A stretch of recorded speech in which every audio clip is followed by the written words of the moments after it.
gracias a Dios decimos por lo que nos da, siempre, porque nuestro Dios, cuya misericordia hace que nuestra existencia continúe, ¿no?, con su propósito según su propósito. Creo yo que Dios, ¿no?, en cada una de nuestras vidas ha sellado un propósito.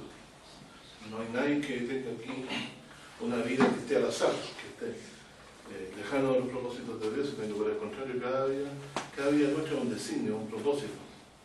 Es una meta que Dios quiere alcanzar a través de nosotros para su propósito general, ¿no? Y cada uno de nosotros participamos en esta gran propósito general y final de nuestro Dios, ¿no? Cada uno de nosotros tenemos diferentes funciones en la congregación o en nuestra vida diaria, y en ella ayudamos a cumplir los designios de Dios.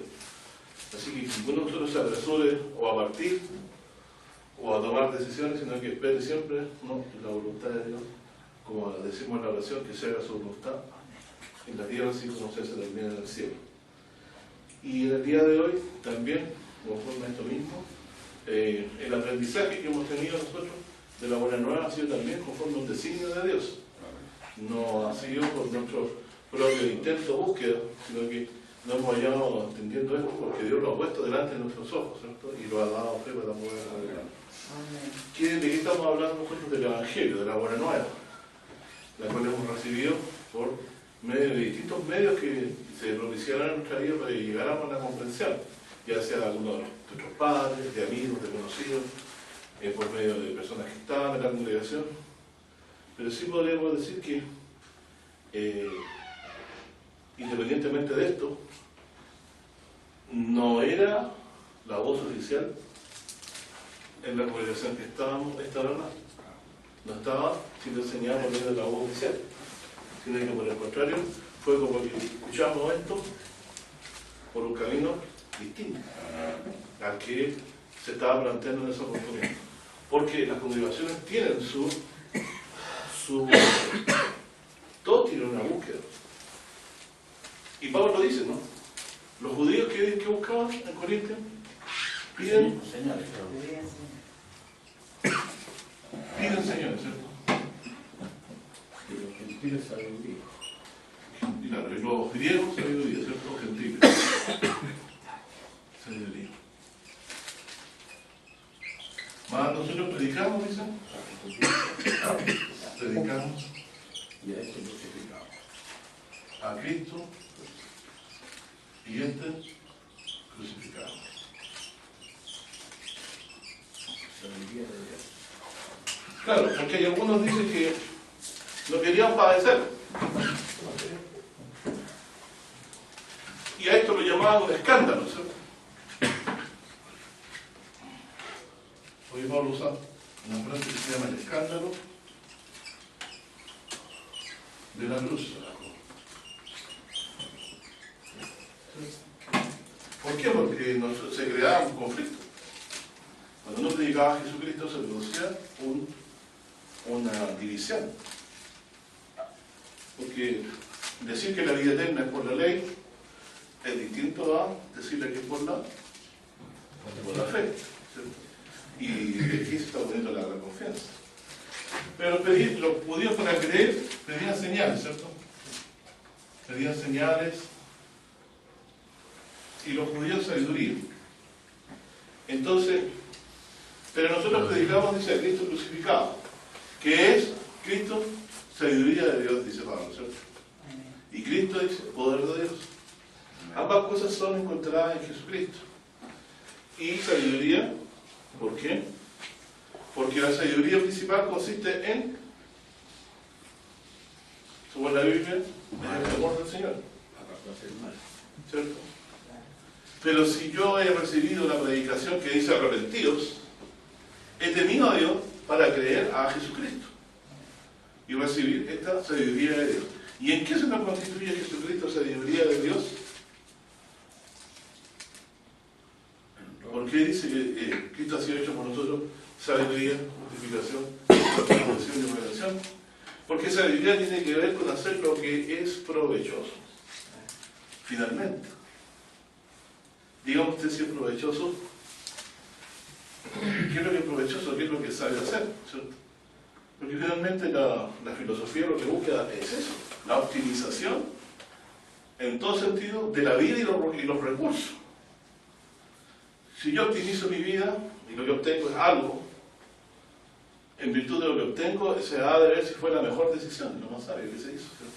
Porque la sabiduría no tiene otra cosa más, o la filosofía, si usted quiere. Al filósofo lo que le interesa es con la mente lograr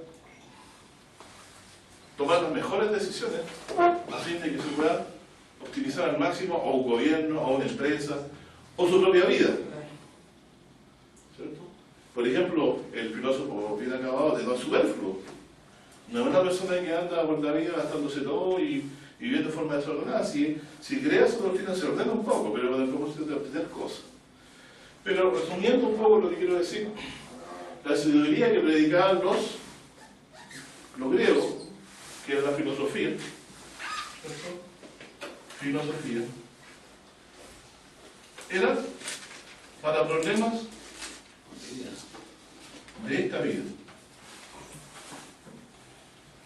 ¿cierto? Y los judíos pedían señales, y ellos mismos estaban reconvenidos por la escritura de que habiendo visto tantas señales no habían creído tampoco en Jesús, y tampoco le habían creído a Moisés, a pesar de las señales que llegó, los sacó de Egipto, cruzaron el Mar Rojo, pero en el desierto, cuando vino la prueba, se levantaron contra él y hasta lo quisieron apedrear. Más de una vez quisieron rebelarse y no seguir tras él, ¿no? Bueno, digo que Cristo crucificado está contrapuesto contra esta otra enseñanza, ¿cierto? Pero Cristo, Pablo dice, es sabiduría de Dios para alcanzar la salvación. Cristo es poder de Dios. Entonces, ¿qué es lo que hace entender lo que Pablo está diciendo? Balance general.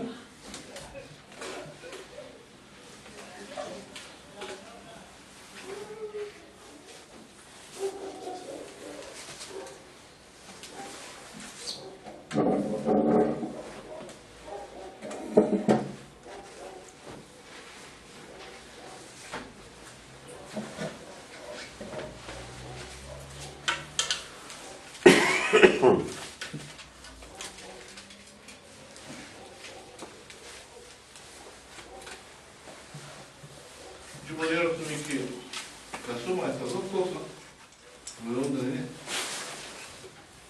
Usted trae la filosofía, otra vez de lo que el judaísmo vivió en la ley, puede tener una vida ordenada, pero no, esta sabiduría no lo va a librar de la muerte.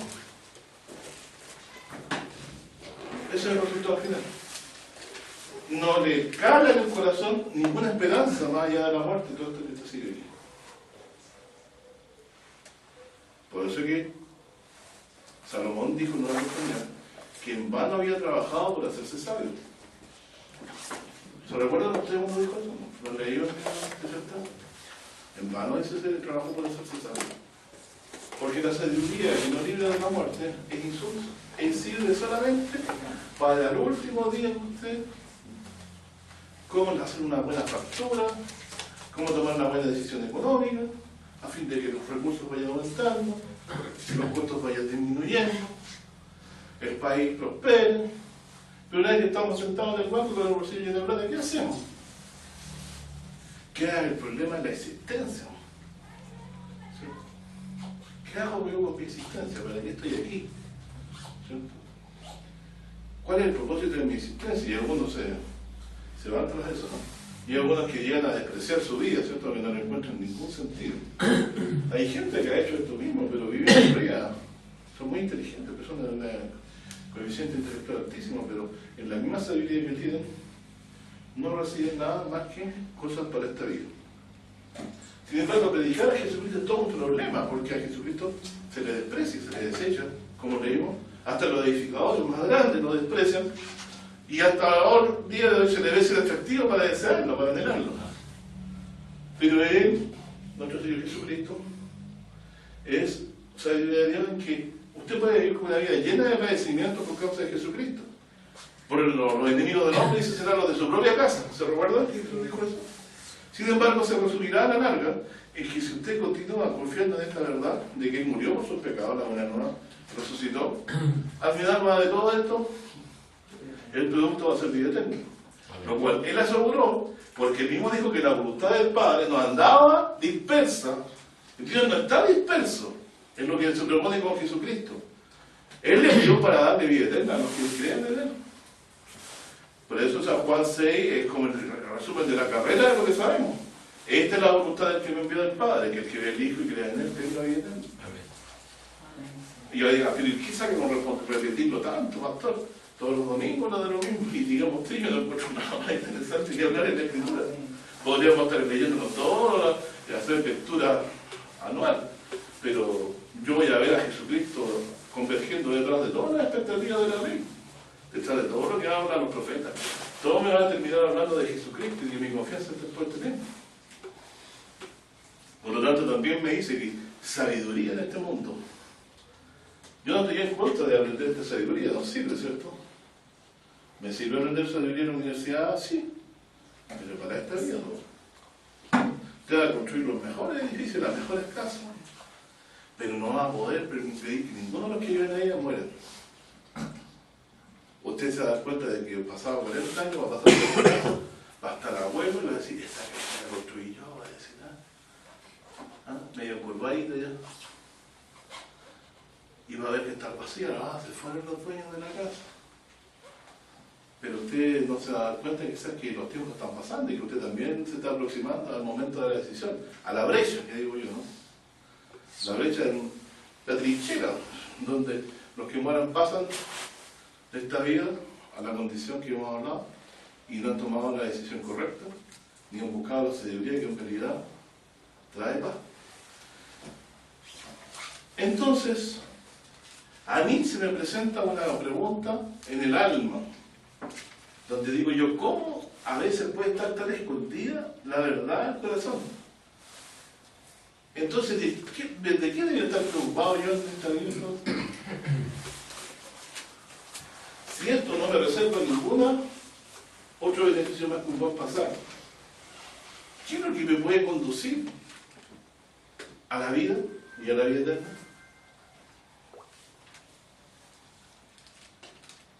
Acuérdate que decía Jesús, busca primero el reino de Dios, ¿cierto?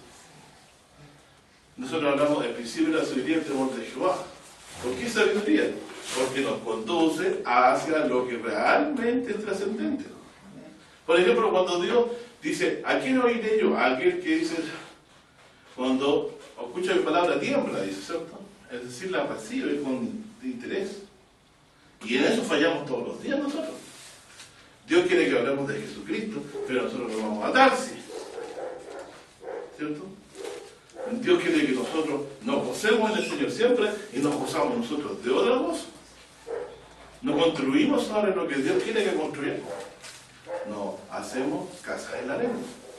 Y todos los días viene la vida y la derriba y la echa abajo y nosotros nos quedamos vacíos por dentro. No podemos construir esperanza en las personas. Ni menos en los sistemas políticos, porque también está hecho por personas, porque engañoso y perverso es el corazón más que cualquiera. Yo puedo llegar hasta ser ofensivo en esto. A mí me preguntaron una vez, me dijeron, ¿usted no confía en nadie de acá? Yo digo, no es que yo tenga alguna cosa contra los de acá. Digo, yo debido a nuestra naturaleza, ninguna de las personas que está aquí presente es de mi confianza. Porque esto me lo enseñó Dios. Mejor es confiar en Jehová en un príncipe. Dice la palabra que mi confianza es puesta en Él, no en los hombres. Que engañoso y perverso más que todas las cosas que son. Y yo me sumo a que yo tampoco confío ni siquiera en mi propia sabiduría ni en mi propia prudencia. Porque estamos llenos de amargura, de maledicencia. Entonces, podríamos saber que podríamos nosotros, seres insensatos por naturaleza, saber lo que nos conviene. No sabemos. Andamos tras cosas que no nos dan promesa y eterna, ni sabemos realmente lo que nos aprovecha. Temor de Jehová significa, o obedecer a su voz en el sentido de tomar la directriz que Él quiere para nuestra existencia. Por ejemplo, Salomón dice, después de haber leído todo, es realmente apabullador para la carne y desolador para la carnalidad que diga esto. Y el fin de todo discurso sea este. No hagamos muchos libros de eso. ¿Cuál es el resumen? Temer a Dios. Y dice, temer a Dios, dice, ¿por qué? Dios traerá toda obra a juicio. Sea bueno o malo. ¿Qué entendió usted de eso? Ningún adventista nos explicó eso. Miren, vamos a la Eclesiastés, volvamos un poquito al Eclesiastés. Aquí hay unos que son expertos en Eclesiastés, con magíster en Eclesiastés.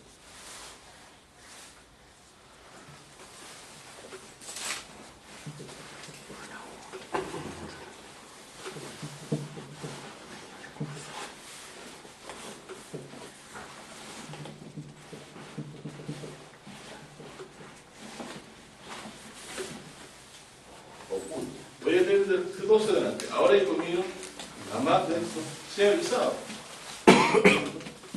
No a fin, o sea, hazte sabio. ¿No? Disculpe, 12, Eclesiastés 12, versículo 12.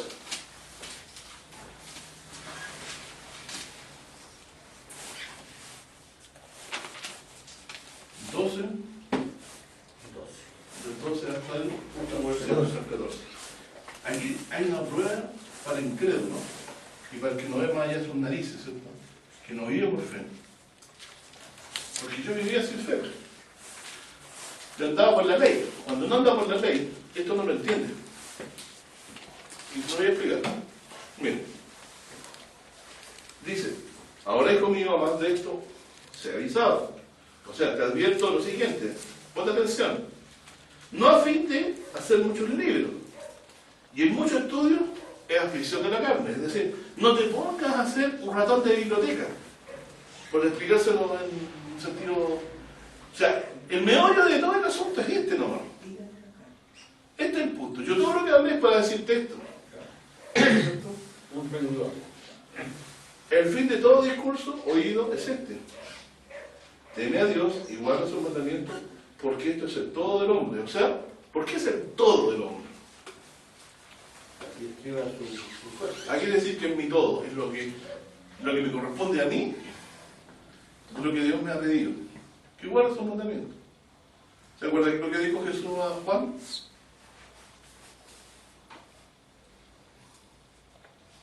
Se lo dijo también.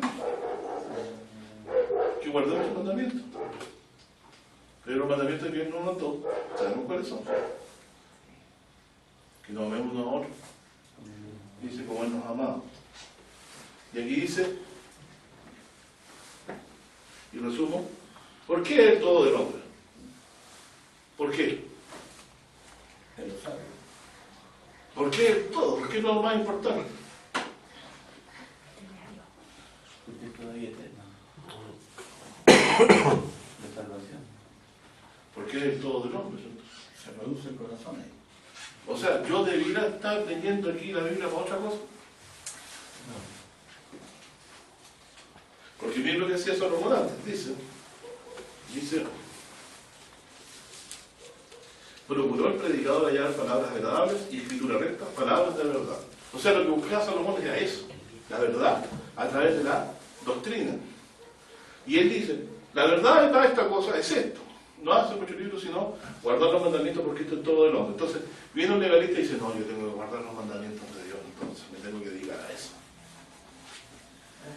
Y entendiendo de esa forma, se va atrás la ley, olvidando la enseñanza también de David y los demás que decían, a toda perfección he visto fin amplio sobremanera estos mandamientos. Es decir, que el hombre no puede sujetarse a la ley de Dios ni tampoco puede. Pero ¿por qué no? ¿En qué sentido nos está diciendo esto? Miren lo que dice. Porque hay una urgencia. Miren, es el todo del hombre. Pero dice, después, en el versículo siguiente, así. Porque Dios, ¿por ¿Por qué todo el hombre? Porque Dios traerá juicio. Es decir, lo anterior es consecuencia de esto. Dios traerá toda obra El juicio. serán juzgadas. ¿De qué otra forma podemos traducir guardan los mandamientos de Dios? ¿Significa? Y eterno. ¿Qué significa? Y eterno. No, guardar los mandamientos de Dios, lo que Dios manda. Y eterno. No, guardar lo que Dios manda. Claro. Si no, tréguese esa palabra, no tenga temor. ¿Ya con qué dirá? Pero ¿eso qué significa? Claro. Guardar los mandamientos de Dios es guardar su palabra. ¿Cierto? Es hacer lo que Él quiere. Obedecerle. ¿Cierto? El obedecer a lo que Él pide. ¿Cierto? ¿Qué se predica hoy como verdad? Arrepentidos. ¿Y usted ha obedecido a esa verdad? Pero no ha obedecido, ¿cierto? Su corazón, a pesar de sus debilidades, ¿cierto? A pesar de que no hay. Entonces, eso es lo que digo yo, que cuando dice guarda sus mandamientos, usted sabe que uno puede ir por la ley o puede ir por la fe. ¿Qué me dice el Señor? Jehová cargó en él Todos los pecados. el pecado de todos nosotros. ¿He creído yo a eso? Amén. Sí, entonces estoy siguiendo el camino de la sabiduría que hablaba Salomón. Porque me estoy preocupando de aquello que me puede librar del día en que Dios juzgue mis obras. No sé si comprendemos lo que está diciendo. Dios traerá toda obra a juicio. ¿Qué dice después? ¿Qué se hace? Sobre todo cosa oculta. Se hará sobre toda cosa oculta, buena o mala. Entonces aquí, a ver, ¿quién tiene? Tenemos dos dedos, lo hemos comentado. Se juzgará lo oculto, ¿cierto? Se juzgará lo oculto, ya sea bueno o malo. ¿Por qué? Porque lo bueno puede también parecer que es bueno, pero por dentro también puede tener otro interés. Hay algunos dicen que puede dar su cuerpo para ser quemado, pero si no lo hago por amor, dicen, se da así. Entonces, ¿de qué está preocupada el alma, verdadera alma? De que Dios me juzgará. Y ahora miren, ¿qué pasa si yo soy un incrédulo, un cristiano disfrazado de incredulidad? Digo, pero Dios traerá todo el juicio, sea bueno o malo. Pero en esta vida nomás, uno la paga en esta vida nomás. Pero aquí dice que se hará todo sobre todo mucho. No puede quedar nada oculto. Por lo tanto, si alguien muere y no se sabe, se va a saber. ¿Y cómo se puede saber eso? ¿Cómo puedo tomar conocimiento yo de que algo que oculté va a salir a luz? Es que Dios me levante para juzgarme. Obviamente, entonces aquí está diciendo, preocúpate porque Dios traerá todo a juicio, sea bueno o malo. O sea, nadie se puede ocultar, como dice. Nadie se va a ocultar de Dios. Nadie se va a poder ocultar. Dios nos sacará luz, hará juicio. Entonces, ¿de qué debo estar preocupado yo? De enfrentarme al juicio de Dios. De estar limpio en ese día. Porque Dios va a juzgar lo oculto de mi corazón. Y no, mi resumen de mi existencia es eso. Por eso dice que están delante del trono de Dios, porque han lavado sus ropas, dice, y la han blanqueado la sangre del Cordero. ¿De qué estamos preocupados nosotros? De vivir la vida limpia, apartada del mal. Y si alguno tiene pecado, dice, abogado tiene para con el Padre, dice, a Jesucristo al fondo. Y el que dice que no tiene pecado, dice también, a Dios es mentiroso y la verdad no está en él. Entonces nosotros nos acercábamos a Jesucristo para ser limpiados, o sea, a fin de que en ese día no seamos condenados. Y si en algo estamos procediendo mal, lo estamos dejando de lado. Porque Dios nos agrada de los insensatos. ¿No? Estamos preocupados de estar limpios delante de su presencia. Ese es el todo del hombre. hacer la voluntad de Dios a fin de estar limpio en ese día y no ser condenado en el mundo. Cuando dicen, hermano, que los reyes, los príncipes, los capitanes tratarán de ocultarse en lo más profundo de la tierra, en las cuevas, todo, para no ver la presencia de Dios, se refiere al final del juicio. Sí. Se refiere Ahí se al día, nota todo el día de la venida de Jesucristo. Claro, todos tratan de esconderse para no Acuérdense ver la que presencia. Santiago lo dice, ¿no? El apóstol Santiago dijo, juicio de misericordia será hecho, dice, con el que no haga misericordia. Es decir, ese día a ellos la sangre de Cristo, a quien desecharon, no los va a ocurrir. Sin embargo, nosotros no seremos condenados porque Dios ya cargó nuestros pecados en Jesucristo. Así que en ese día, cuando vea el resplandor que lo deje ciego, por un rato a lo mejor, no tema. Sus pecados ya fueron pagados en Jesucristo. Solamente que usted en su corazón lo haya creído de verdad y en virtud de eso. Ella procedió la vida a vivir como un hombre salvo, perdonando, sobrellevando las debilidades de los demás, siendo misericordioso como fueron con usted, y no andando tratando de diferenciar. Entonces aquí no estamos para filosofar, estamos para ir al meollo del asunto, que es buscar vida eterna. Como Romanos dice, ¿no? Vamos a leer en Romanos.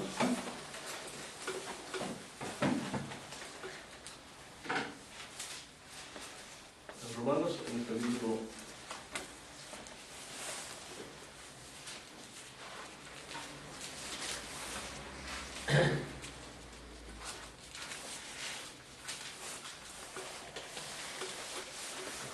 3.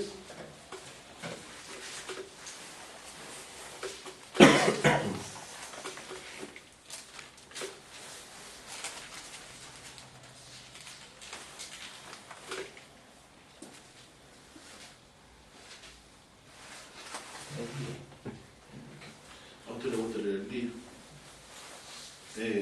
Dice,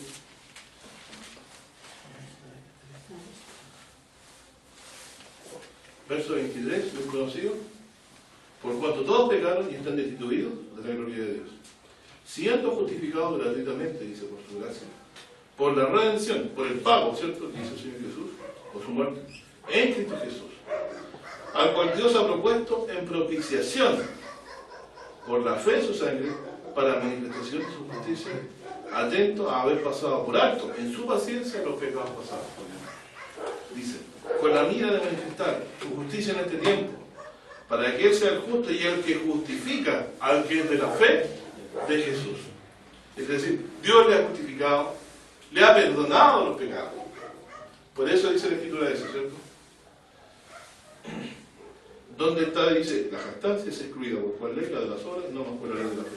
Así que concluimos el hombre justificado por la fe, sin las obras de la ley. Entonces estamos claramente aquí, ante la enseñanza que dice Dios, solamente Dios de los judíos, dice no también Dios de los gentiles, cierto, también de los gentiles. Porque uno es Dios, el cual justificará por la fe a la circuncisión y por medio de la fe a la incircuncisión. Que claro, entonces dice, luego deshacemos la ley por la fe, en ninguna manera, antes establecemos la ley. ¿Por qué la establecemos? Porque la ley misma, cuando quedaban cosas establecidas, transitorias, quedaba claro.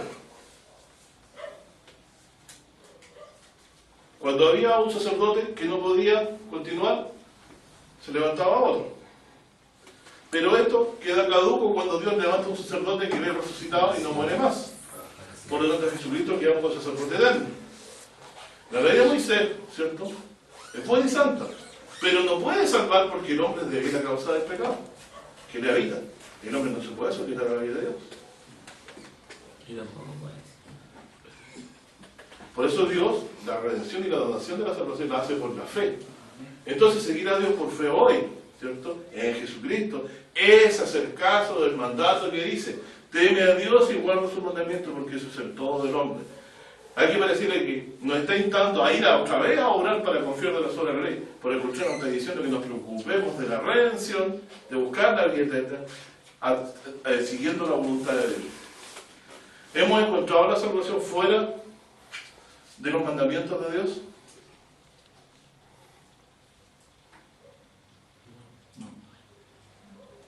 Por eso dice Juan, y este es un mandamiento, que creáis en su Hijo Jesucristo. y nos amemos uno a otro como Él nos ama. Por lo tanto, esos mandamientos incluían que la redención había de ser por la fe en Jesucristo. Igual que repetir el pecado de todos nosotros es para que pusiéramos la confianza en eso. Dice, con su conocimiento justificará mi siervo justo a muchos. Es decir, echaría el perdón de la iniquidad y la bendición de Abraham. Neta promesa entre los muchos, porque por la ley no era la salvación. De hecho, la promesa Dios se le echó a Abraham 430 años antes del rey, ¿se recuerda? Abraham todavía, ¿cómo se llama? Era el padre de toda la descendencia posterior.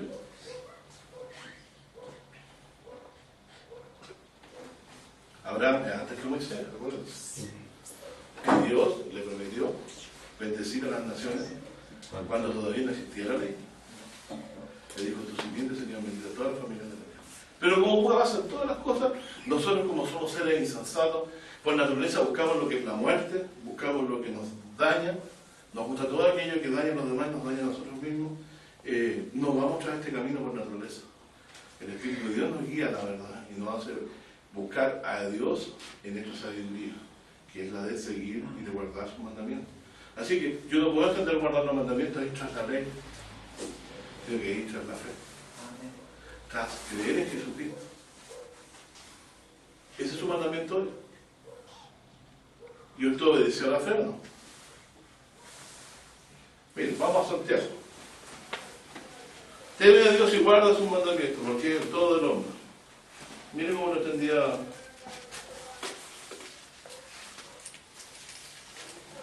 en Santiago.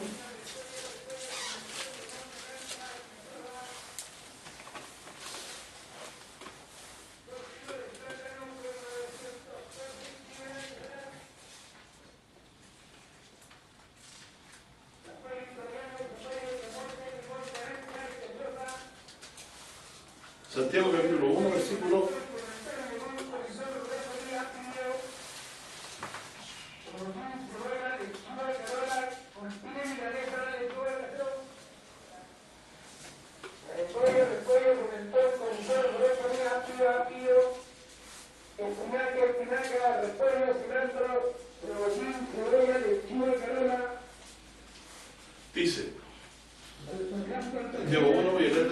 18. ¿Ya? Él de su voluntad, nuestro Dios, por su voluntad, nos ha engendrado por la palabra de verdad. ¿Qué palabra de verdad será eso? La buena nueva, ¿cierto? Para que seamos primicias de sus criaturas. Nos ha engendrado por la palabra de verdad. Quédense ahí un poquito. Yo les voy a leer otra parte donde se dice de otra forma. Dice,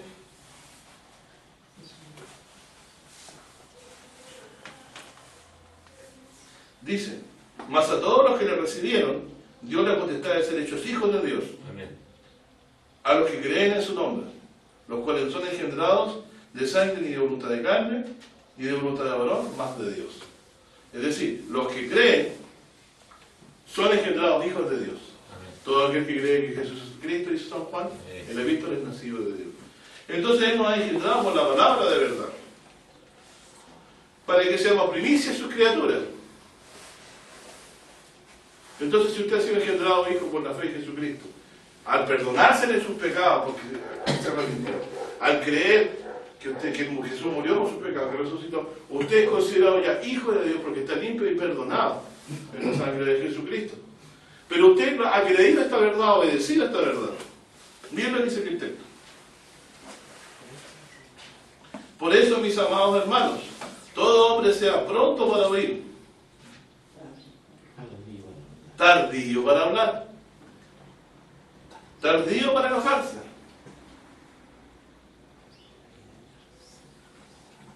Porque dice, porque la ira del hombre no obra en la justicia de Dios. O sea, generalmente cuando nos enojamos, andamos en esa condición, no hacemos nada bueno, ¿cierto? Por lo cual, dejando toda inmundicia y superfluidad de malicia, ¿qué le hablaba yo? ¿De qué estaba preocupado el creyente que ya ha sido salvo? De dejar toda malicia, de inmundicia y superfluidad de malicia, recibir con mansedumbre la palabra ingerida, que pueda hacer salva a vuestras almas, el Evangelio. Porque la malicia y todas estas impiedades, si no las limpiamos, no nos van a permitir ingerir la palabra. Si usted escucha la palabra de Dios pero con desconfianza, con malicia detrás, la palabra no va a hacer su efecto en usted. ¿Qué oraba David? Cree en mí, oh Dios, dice su corazón, no, renueva el espíritu recto dentro de mí. Yo no puedo recibir la palabra con estas perversidades en mi corazón. Dice, la cual puede ser salva vuestras almas. Mas ser hacedores de la palabra. Entonces esta palabra que me salva, yo tengo que ser hacedor. Entonces por la obra dirán, no hermano, sola y absolutamente por la fe en la salvación. Pero esta palabra yo debo ser hacedora de ella. ¿En qué sentido? De que yo debo ser una persona que ha sido redimida, no debe hacer diferencia entre personas, como lo leímos más abajo, ¿cierto? El problema se trataba de que hacían maltrataban al pobre, en contradicción con lo que Dios había hecho, que había elegido a los pobres de este mundo para predicar el Evangelio, ¿cierto? Entonces dice que esa malicia es la que hay que sacar, porque dice, mas ser hacedores de la palabra y no ser oidores engañando a vosotros mismos, porque si uno oye la palabra y no la pone por obra, este tal es semejante a un hombre que consiga un espejo su rostro natural, porque él se consiguió a sí mismo y se fue y luego olvidó qué tal era. Mas el que hubiera mirado atentamente en la perfecta ley, esta es la ley que obedecemos nosotros hoy, esta es la ley que se refería Salomón. ¿Qué decía Salomón? Teme a Dios y guarda sus mandamientos. ¿Qué mandamientos? Estos son nuestros mandamientos. La perfecta ley es la de la libertad, y perseverando en ella, no siendo oidor olvidadizo, sino hacedor de la obra, este tal será bienaventurado su hecho. ¿Por qué tenía que el judío dejar libre a su hermano que se había vendido a él al 7º año? Porque el Señor Jehová lo había liberado tanto a él como a él. A Dios no le agradaba que tuvieran esclavos en Israel, porque ellos habían sido libertados de casación. Pero si por causa de necesidad tenía que vender para salirse de su deuda, lo hacía, no lo debía de tener, porque Dios era celoso sobre eso. Así también yo no puedo despreciar a mi prójimo que creyó en el Evangelio, porque Cristo murió por todos y no hizo ninguna diferencia. No hizo diferencia entre pobre y rico, entre amarillo y blanco, entre negro y blanco. Hizo por todo un solo sacrificio. Si yo olvido la ley de libertad, ¿qué posición me dejó la ley de libertad? Dice, el que cree en el Hijo tiene vida eterna y yo lo resucitaré en el día postrero. Esa es la ley de libertad. Pero yo, fundada esta ley de libertad, hago salvajada, no estoy siguiendo el camino de la sabiduría. Le pongo un ejemplo. Hay alguien que fue libertado de una gran deuda y olvidó mirar en la ley de libertad que recibió. Es decir, pues también me salvaron, me establecieron una ley. Esto es otro tipo, no puede hacer menos que esto por los demás. Cuando el hombre fue perdonado de su deuda, quedó libre él y su familia, y no se le cobró nada. Cuando encontró al consiervo, que le debía mucho menos, lo metió en la cárcel hasta que no saliera nunca más de ahí. Al oírlo el Señor de ese hombre, ¿qué pasó? ¿Quién eres tú que juzga al siervo ajeno? Para su Señor cada permanece. ¿Cómo debo ver yo al resto de la gente entonces? Como personas a las cuales Dios ama. Y no aceptará que nosotros tratemos mal a las demás personas de ninguna manera, aunque ellos sean nuestros enemigos. Por eso le dice, ama a tu enemigo. Así me salvó el Señor. O murió por algunos, ¿no? Por los camaradas, por los amigos, por los partners, por los que nos odian. Dio su vida por todo. Entonces estableció una ley de libertad. Cuando en la congregación a alguien todavía le cae mal de presencia a otros porque todavía no se ha limpiado las inmundicias, no ha mirado bien en la ley de libertad, en el Evangelio que lo ha redimido, en los mandamientos, en el mandamiento de vida que Dios ha dejado. Es un oidor olvidadizo, Pero viene el adventista y dice, no, si aquí se refiere a los 10 mandamientos. Es cuando yo me olvido de los 10 mandamientos.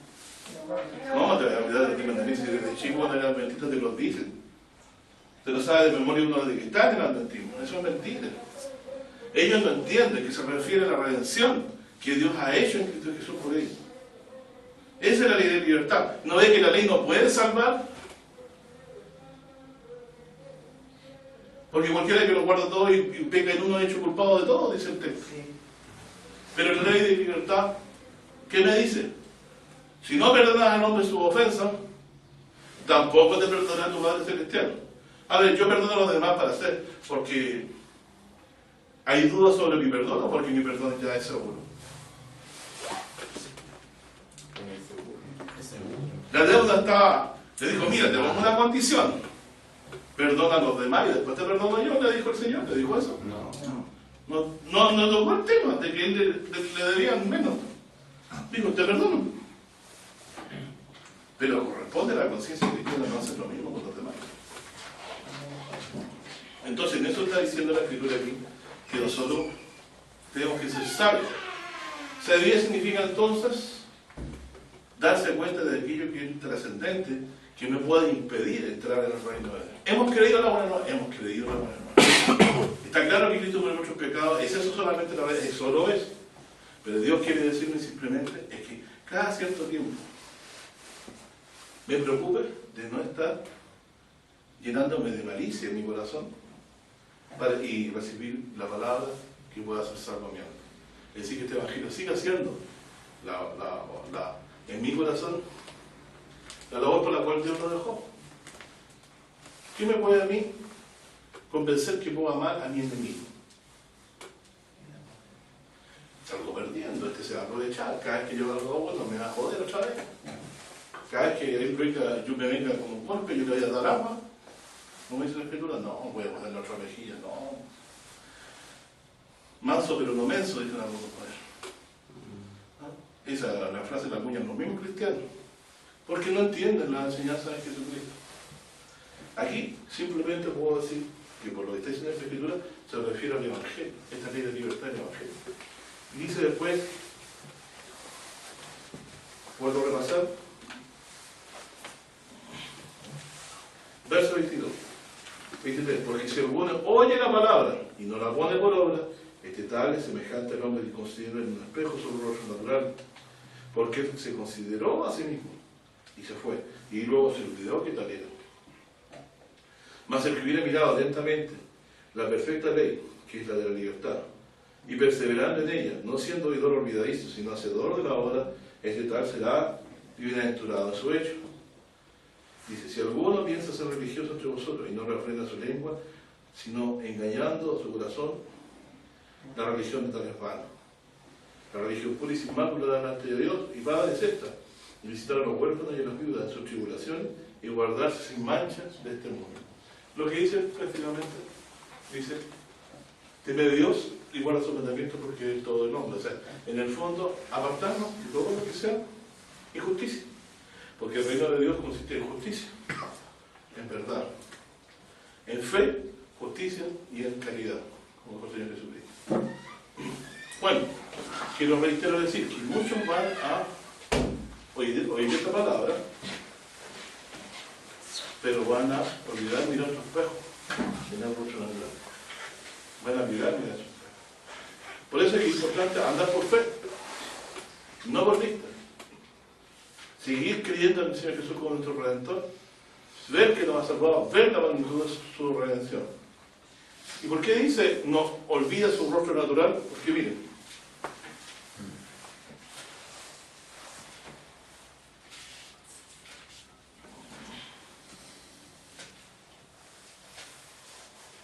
dice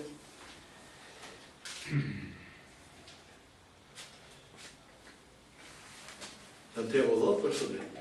Dice, y tuviera, dice, verso 2, Santiago 2, 2. Porque si en vuestra congregación entre un hombre de anillo de oro y de preciosa ropa, y también entre un pobre con vestidura vil, y tuviera respeto al que trae la vestidura preciosa y le dijera, siéntate aquí en buen lugar, y dijerais al pobre, estate tú allí en pie, o siéntate aquí debajo de mi estrado, no juzgáis vosotros mismos y venid a ser jueces de pensamientos malos.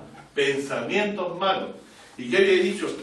Que dejáramos de lado, en capítulo 1, versículo 21, la inmundicia y superfluidad de malicia. Entonces, ¿cómo podían ellos dejarlo? Es que se habían olvidado. ¿Y por qué pasaba esto? Miren. Verso 5. Hermanos, amados hoy, no ha elegido Dios a los pobres de este mundo, ricos en fe, herederos del reino que ha prometido de los que le aman. Dice, mas vosotros habéis dado al pobre. Lo dejo hasta ahí. Entonces, ¿qué pasaba con ellos? Todavía en la iglesia hay hermanos en la fe de primera y de segunda. Digamos usted que no. Hay iglesias de allá arriba, hay iglesias de allá abajo. Se juntan, pero todavía en las posiciones económicas hacen diferencia entre ellos, se tienen temor. ¿No? De bajar a la condición del que lo tiene. Y los que tienen también son a veces abusados. Van a entrar el lucro, ¿no? de asegurarse una buena condición. Pero reitero, estas cosas que existen en los corazones de los creyentes, Dios ya las ha juzgado. Él conoce el corazón de ellos y ellos mismos con su acción nos muestran de que la palabra no ha entrado en su alma. Cuando nos perdonamos es lo mismo, ¿cierto? Por eso dice más adelante,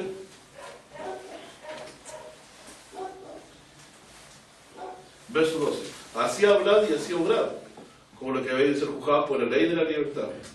Porque juicio sin misericordia será hecho con aquel que no hiciere misericordia, y que la misericordia se gloría contra el juicio.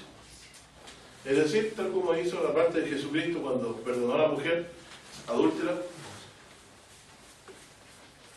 estaban esperando a que Jesús violara la ley y dijo, el que esté de vosotros libre de pecado, la salida de la primera. El Señor Jesús hizo eso, dijo eso. Y cada uno de su conciencia se fue radicando, ¿cierto? Y les acercó a la mujer, que la parte más hermosa, cuando se acerca a la mujer, dijo, ¿y dónde están los que te acusaban? ¿Por qué el hombre los puede acusar a otro? Porque ha hecho las mismas cosas. Entonces, ellos se habían olvidado de mirar su rostro, su espejo, en el rostro. Se habían olvidado lo que eran.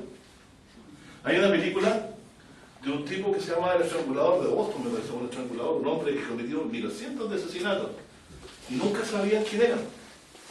Pero en una oportunidad, cuando estaba dañando a la víctima, la película muestra que cae en el espejo, en la cama se rompe, pero justo de tal forma el espejo, que lo muestra a él, estrangulando a la víctima.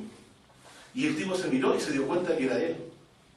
Porque según lo que pasaba, él cuando salía a matar, se le transformaba la personalidad.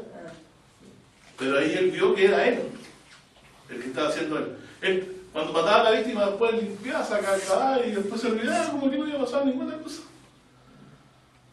Los seres humanos hacemos eso. En nuestra impiedad hacemos eso. Olvidamos lo que éramos. Yo era esclavo, él me libertó. Era pobre, él me enriqueció. Siendo rico, era pobre, sí que era rico, ¿cierto? Y si era pobre, él me enriqueció. Yo hacía esto, él me perdonó. ¿No dice el texto, no condenéis y no seréis condenados? Perdonad y seréis perdonados. Con la misma vara que mides, se te volverá a medir. ¿Es bueno andar juzgando a la gente entonces? O mejor dice, sea todo hombre tardío para hablar, tardío para irarse. Mira lo que me hizo este tipo no vale nada, un peso. Y empezamos a hablar contra esta persona. Y después no nos acordábamos que del año tanto, y tanto, nosotros le hicimos algo muy parecido a una persona para él. No nos vemos en el rostro. ¿Cuál es el rostro, hermano? ¿Cuál es el espejo? Ayúdame a dibujarlo, ¿eh? ¿Ayúdame a dibujar lo que es el espejo? La ley real, la ley.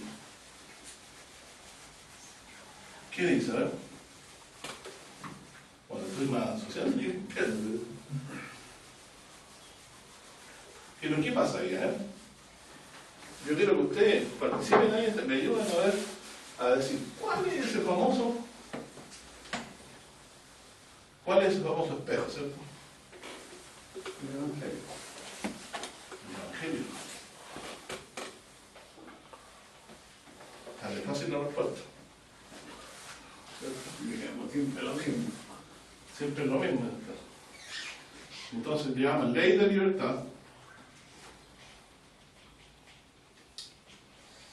¿Cierto? ¿Cómo lo llaman también? Ley real, en esa parte. Ya. Ley de libertad. Aquí dice una palabra, espejo.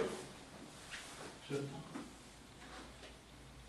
¿Qué nos permite el espejo? Ver el rostro natural. ¿Cuál es el rostro natural? Porque nosotros tenemos una imagen de lo que creemos ser. ¿Cierto? En esta ley nos dice lo que somos. Y dice, me vuelve a llamar ley de la libertad, ¿cierto? Le llamaríamos aquí ley de misericordia, ¿cierto?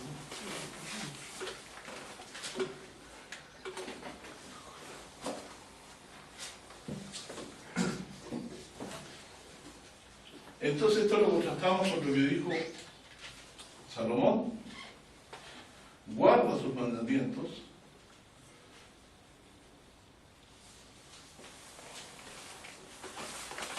porque traerá toda obra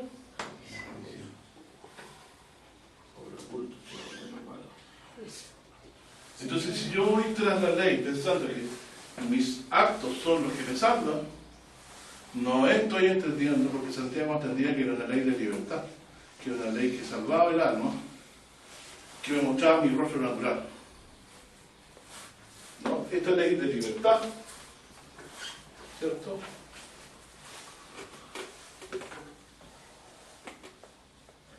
Dice aquí,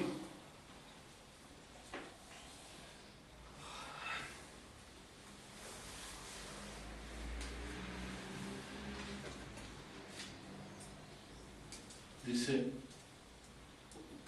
verso 18, Santiago 18, Él de su voluntad nos ha engendrado por la palabra de verdad para que seamos primicias de sus criaturas. Entonces dice después, verso 22, mas sed hacedores de la palabra y no tan solo oidores engañándoos a vosotros mismos. Y Jesús dice, no todo aquel que me dice Señor, Señor, entrará en el reino de los cielos, sino que hace la voluntad de mi Padre.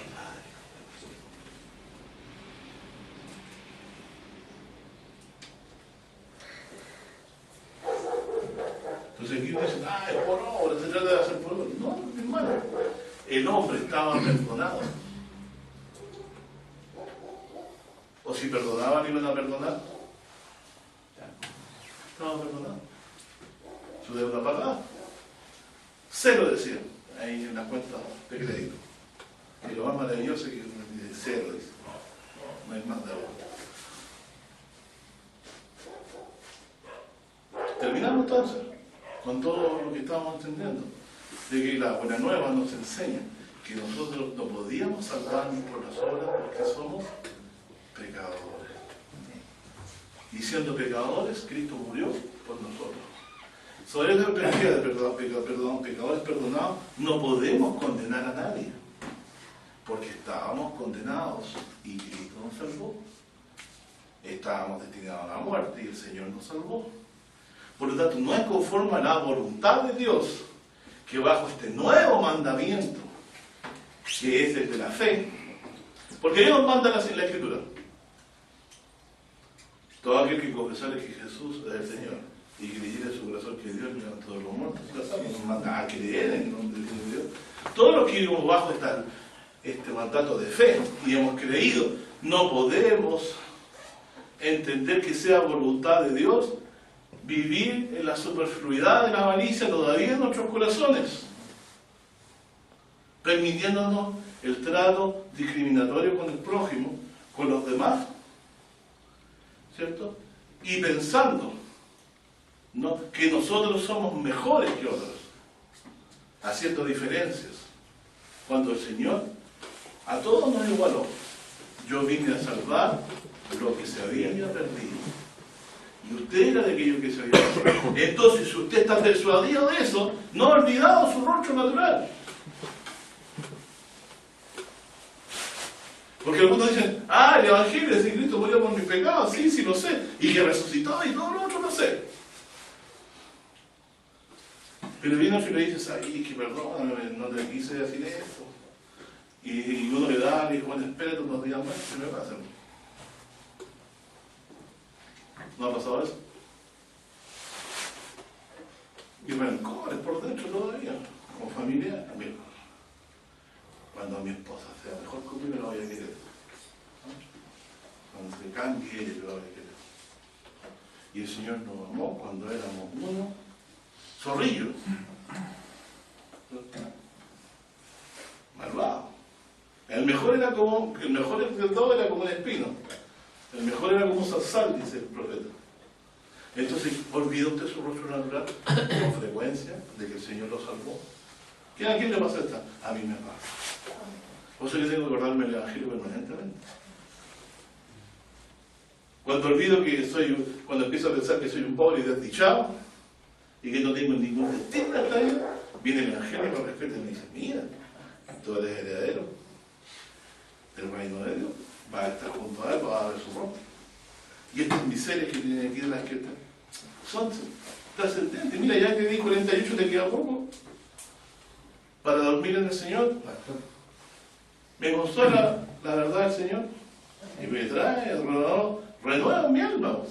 Digo, lo que este tiempo se va, entonces no se compare con la gloria que nosotros se va a manifestar. Hay que actuar como Jean Valjean, de los miserables. Parecido, claro. ¿Cierto? Lo rescataron primero. Exactamente. Y el que vive recordando lo que era su rostro natural y cómo el Señor lo perdonó, vive en fe. Vive en fe. Acuérdate, dice que por fe andamos, no por vista. Es decir, nosotros no andamos persiguiendo cosas aquí. Miren, me va a hacer amigo de eso, voy a invitar a los de la porque sé que después cuando me pega, ellos me van a dar pega. ¿Qué pensó el tipo que estaba haciendo riquezas de maldad? Lo mismo, dijo, escribe 50, escribe 20 menos para que te salga más chica la factura, para que después cuando me echen, como ya me pillaron que soy mani larga, me reciban en la casa de Dios. Claro, Jesús le dice, te van a recibir, pero en las moradas eternas del infierno, ¿cierto? Que entendemos que no es un lugar donde anda para siempre la gente, pero en la muerte eterna, la muerte de la cual no se levanta nadie más, sin esperanza de nadie nunca más. Bueno, terminando yo con lo que quería decir. ¿Sabían que guardar los mandamientos de Dios eso ni nada que ver con lo que pensamos? ¿En qué consistía? Vea usted la ley de Israel. Dios los salvó. Todos los mandamientos que ellos recibieron, ¿en qué consistían en particular? Hacer lo mismo. En tratar bien a su prójimo que estaba con él. La única diferencia es que ellos podían amar al enemigo. Por eso era un pacto antiguo que estaba sobre cosas no tan buenas.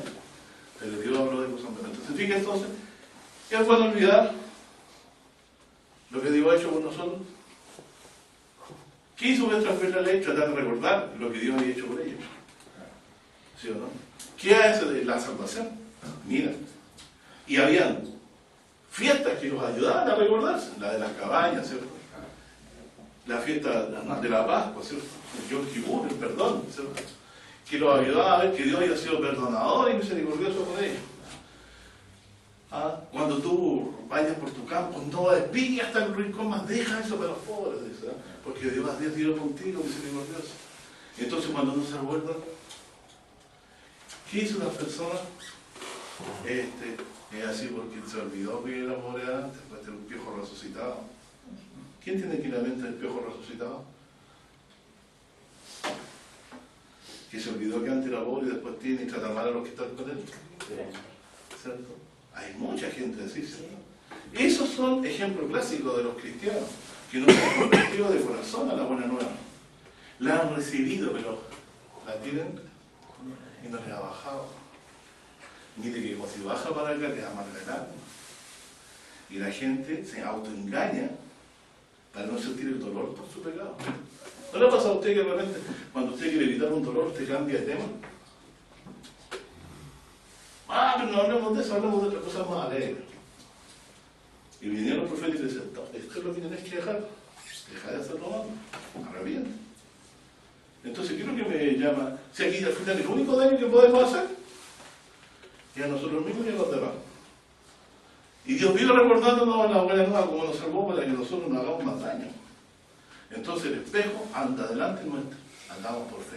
Mira lo que era yo. Así era yo antes, y el Señor me salvó. No sea que nos volvamos a revolcar en la misma inmundicia de lo que fuimos acá. ¿Se acuerda que Pedro decía eso? Pero cuando uno es legalista, todo lo entiendo como cosas de ley. Pero aquí estamos hablando de que la palabra ha hecho salvo a mi alma, que me ha engendrado, que el Señor me ha redimido. Y yo obedecí a esta buena nueva. ¿Se acuerdan que vendrán muchos en su nombre diciendo, Señor, en tu nombre echamos fuera demonios, hicimos muchas señales? Si el Hijo apartado de mí, por obra de iniquidad, no os conozco. Y también dice, no todo aquel que me dice Señor, Señor, echará reino de los cielos, que hace la voluntad de mi Padre. ¿Y cuál es la voluntad del Señor? Iban los discípulos, a Jesús no lo recibieron en Samaria y dijeron,